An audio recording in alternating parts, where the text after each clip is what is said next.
세세모 가족 여러분 안녕하셨습니까? 7월 15일 속회 공화를 시작합니다.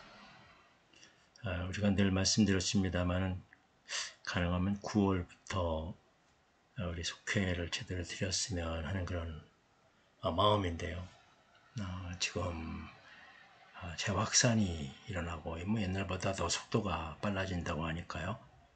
8월, 9월에 20만 명 확진자가 될 거라는 예상도 하고 있고 그래서 걱정이 됩니다만은 아무튼 위에 기도하시고 우리가 교회의 예배만큼 소그룹에 모여서 왜 그러냐 하면 우리가 예배 때에 와서 예배에서 함께 이렇게 서로를 위해 기도해 주는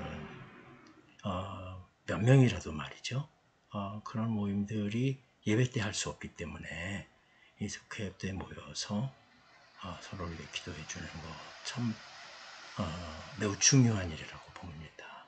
그래서 예배를 통해서 또 하나님의 은혜를 마음속에 간직하고 또한 속회를 통해서 어떤 경우에든 모여서 서로 대화하며 격려해 주고 기도해 주는 모임들이 꼭 필요하리라고 봅니다. 우리가 9월달부터 꼭 시작할 수 있도록 그렇게 되기를 기대하고 또 기도하면서 준비하겠습니다. 오늘의 제목은 새 언약의 중보자입니다.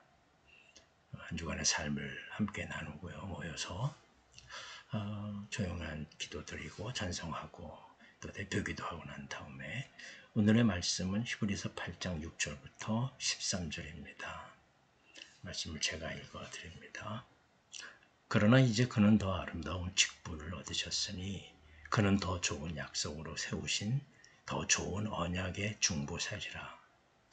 저 첫 언약이 무흠하였더라면 둘째 것을 요구할 일이 없었으려니와 그들의 잘못을 지적하여 말씀하시되 주께서 이르시되 볼지어다 날이 이르리니 내가 이스라엘 집과 유다 집과 더불어 새 언약을 맺으리라.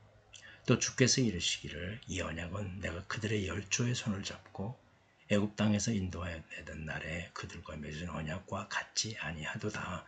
그들은 내 언약 안에 머물러 있지 아니하므로 내가 그들을 돌보지 아니하였노라. 또 주께서 이르시되 그날 후에 내가 이스라엘 집과 맺을 언약은 이것이니 내 법을 그들의 생각에 두고 그들의 마음에 이것을 기록하리라. 나는 그들에게 하나님이 되고 그들은 내게 백성이 되리라. 또 각각 자기 나라 사람과 각각 자기 형제를 가르쳐 이르기를 주를 알라 하지 아니할 것은 그들이 작은 자로부터 큰 자까지 다 나를 알미라. 내가 그들의 불의를 긍휼히 여기고 그들의 죄를 다시 기억하지 아니하라 하셨느니라. 새 언약이라 말씀하셨음에 첫 것은 낡아지게 하신 것이니 낡아지고 쇠하는 것을 없어져 가는 것이니라. 아멘. 영원한 대제사장이신 예수님은 새 언약의 중보자가 되셨습니다. 여기서 중보는 화친이나 계약을 맺기 위해 두 사람 사이를 중재하는 사람이라는 뜻입니다. 십자가의 죽음으로 인간의 죄를 대속해 주신 예수님은 하나님과 사람 사이에 깨진 관계를 화해시키고 회복시켜 주셨습니다. 더 좋은 약속으로 하나님과 인간 사이에 중보자가 되신 것입니다. 그렇다면 새 언약이 필요한 이유와 새 언약의 특징은 무엇입니까? 첫째, 첫 언약을 지키지 못했기 때문에 새 언약을 주신 것입니다. 하나님은 출애굽 때에 모세를 통하여 이스라엘 백성과 첫 언약을 맺으셨습니다. 그 언약에 따라 이스라엘은 여호와를 경외하며 하나님의 규례와 명령을 지켜야 했고 그리하면 여호와께서 이스라엘의 하나님이 되셔서 젖과 꿀이 흐르는 땅에서 번성하게 해주겠다고 약속하셨습니다. 그런데 그 언약에 결함이 생겼습니다. 이것은 언약 자체에 흠결이 있었다는 말이 아닙니다. 약속의 말씀을 온전히 지키지 못한 이스라엘 백성들 때문에 흠이 생긴 것입니다. 언약은 쌍방간에 차질 없이 이해할 때 유효합니다. 언약에 대해 신실하신 하나님과 달리 온전하지 못한 이스라엘 백성은 저주를 자초하는 것입니다. 지금도 여전히 이 땅의 사람들에게는 언약을 온전히 지킬 능력이 없음을 해야 합니다. 우리들에게도 마찬가지입니다. 하나님은 폐기된 첫 번째 언약, 우리가 지킬 수 없는 그런 언약입니다. 그걸 대신할 새로운 언약을 준비해 주셨습니다. 예수님이 십자가를 지시기 전날 제자들에게 마지막 만찬을 베푸시며 많은 사람을 위하여 흘리는 나의 피, 곧 언약의 피라고 말씀하셨습니다. 그렇게 이전 것과는 다른 새 언약을 세우심으로 약속을 지킬 능력이 없는 인간들에게 옛 언약을 극복하도록 하신 것입니다. 하나님의 새 언약인 예수 그리스도를 믿으면 누구든지 영생과 약속된 복을 누리게 하셨습니다. 그러므로 우리가 가장 먼저 붙잡아야 할 것은 새 언약의 중보자이신 예수님에 대한 믿음입니다. 이 믿음의 고백을 통해서 내 삶을 다시 일으켜 세우시는 하나님의 능력을 경험하게 될 것입니다. 믿음이 있는 자들에게 주시는 능력인 것입니다. 하나님께서 이스라엘과 맺은 첫 언약은 돌판에 새긴 율법 주문이었습니다. 그에 반해 예수 그리스도를 통해 맺은 새로운 언약은 종이나 돌이 아닌 우리의 마음에 새긴 것입니다. 하나님은 새 언약을 우리의 마음에 직접 기록해 주셔서 우리의 생각과 마음이 하나님을 향하도록 하신 것입니다. 이제 우리는 하나님의 백성으로서 그리스도를 통해 보여주신 하나님의 사랑과 은혜에 보답하는 모습을 보여드려야 할 것입니다. 그것은 우리의 생각과 마음이 예수님을 알고 닮아가는 일입니다. 유대인에게만 해당됐던 첫 언약과 달리 완전한 새 언약은 예수님을 그리스도로 믿는 모든 이들에게 해당되는 것입니다. 놀라운 약속의 성취를 입은 우리는 내 마음에 기록해 주신 하나님의 사랑과 은혜를 알고 믿고 실천하는 언약 백성으로 살아가야 할 것입니다. 새로운 언약의 중보자이신 예수님을 믿는 이들은 하나님 말씀을 듣고 온전히 지켜 행해야 합니다. 이는 구원의 조건이 아닙니다. 그리스도인이면 마땅히 실천해야 하는, 아니 하나님의 사랑을 가슴에 품으면 자연스럽게 지키게 되는 삶의 규범입니다.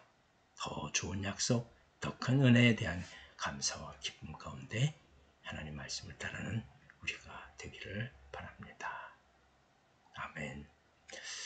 묵상 질문으로는요, 사람들이 지키기 어려울 것 같은 말씀은 무엇입니까? 우리에게 지키기 어려운 것입니다. 그게 바로 옛 언약이지요. 말씀을 지키면 우리는 다 지킬 수 없습니다. 새 언약을 맺는다는 것은 나에게 어떤 의미로 다가옵니까? 이 새 언약은 어떤 의미에서는 하나님께서 우리들의 그 약속을 지킬 수 있도록 해주시는 것입니다. 다른 여러 가지 많은 그런 율법으로 이렇게 얽매이는 것이 아니라 예수 그리스도를 믿음으로 말미암아 구원을 얻는. 그래서 가능성이 생기는 거죠. 우리에게 희망이 있는 것입니다. 내가 부족하지만 하나님 다시 한번 새로운 약속을 변경해 주셨습니다. 그래서 우리로 하여금 예수 그리스도를 믿고 구원을 얻게 되는 것입니다. 이 말씀 중에 내 마음에 가장 강하게 새겨진 말씀은 무엇입니까? 함께 나누면서 말이죠. 저는 이렇게 우리가 할 수 없는 그런 약속을 폐하시고 우리가 할 수 있는, 아예 우리가 그 약속을 지킬 수 있도록 능력을 주시는 주님의 은혜에 참 너무나도 감사하고 감격스러운 마음을 가지게 됩니다. 우리 말씀을 통해서 다시 한번 그리스도인의 귀한 자세를, 그리고 감사함으로 실천하는, 순종하는 우리들의 모습을 지켜나가야 할 것입니다.